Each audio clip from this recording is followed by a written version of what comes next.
Welcome back to Cold Comfort Farm. I'm Cynthia Strelkoff, and this is part 2 of strand weaving on the triangle loom. And this is where you fringe, weave, and warp all at the same time. You can do a nice plaid, or you can use up all your scraps. I really look forward to your posts and seeing what your yarn choices were, and maybe why you chose them on the comment boxes, if you can. So what I do is I organize all of my next group right here and pre-cut it. So as you can see here, I have turquoise, then I have the red and the white, then I've got the blue and the gold, back to the red and the white. And so I am ready for another white here. So I do 4 white, 1 red, and I have 3 white on. And I'm ready with my 4th white. So we're going to lay this up here. It doesn't matter if it's on the correct peg at this point. I go about halfway down my weaving, which is about at this cherry colored thicker yarn. It's an easy one for me to find. And I'm just going to go over, under, all the way up to the top. When you reach the top, you want to end on an under with your weaving hook. If you make a mistake, back out your hook. It's no problem. And start again. And I ended on the under as I should. I just loop my yarn, pull it the halfway down. Now I can hang it on the proper peg up top. And now I'm going to come to the bottom. And this is an over. So again, over, under.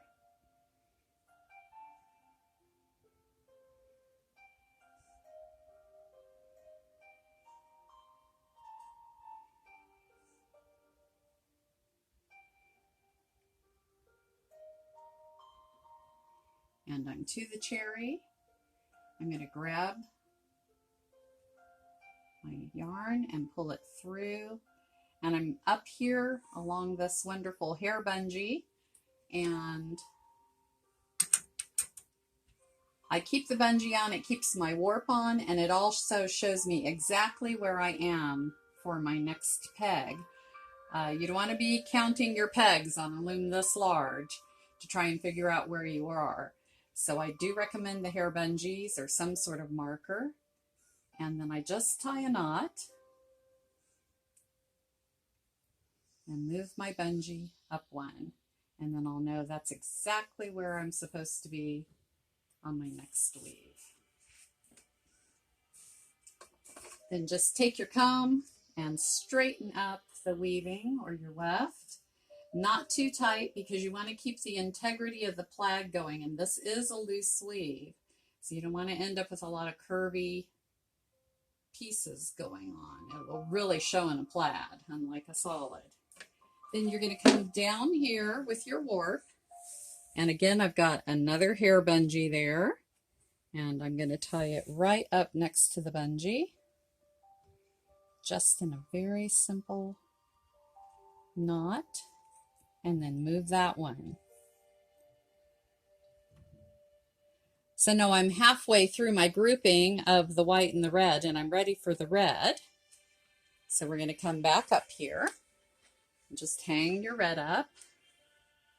Grab your hook, come to the center red. Just move over and under. And again, you're always going to end on that top with an under. If you haven't, back your hook up, start again. Oh, my cats are vibing. It's spring and they're about to all become outdoor kitties here on Cold Comfort Farm. And now I'm ready to do the bottom part. And on this one, I am going to start with an under. It doesn't really matter on this whether you use acrylics and wools, alpacas. You can just really go to town mixing up all your extra fiber in your stash, because how many times are you going to actually wash a shawl? I have many shawls and I doubt that I've washed them ever. And your hook up. Make sure you're on the right peg up here now. And you're going to come down here. Leave a little extra length for the knot, especially with this very thick wool yarn that I just wove with. Get it right up next to that hair bungee.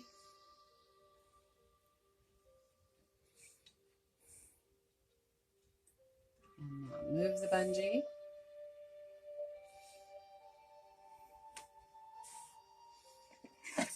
Comb it up in place. Straighten your warp if you have to. And you're going to come down here to the hair bungee and tie it off.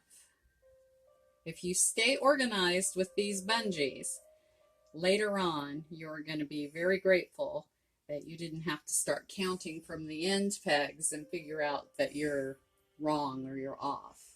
Move the bungee. And then you're just going to continue weaving. So I'll have 4 more whites after this. So I hope you really enjoyed this, and I look forward to your posts.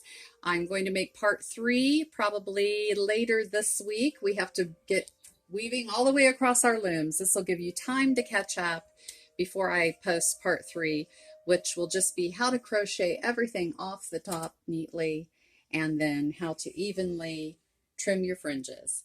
Thank you again from Cold Comfort Farm, and stay safe and stay in.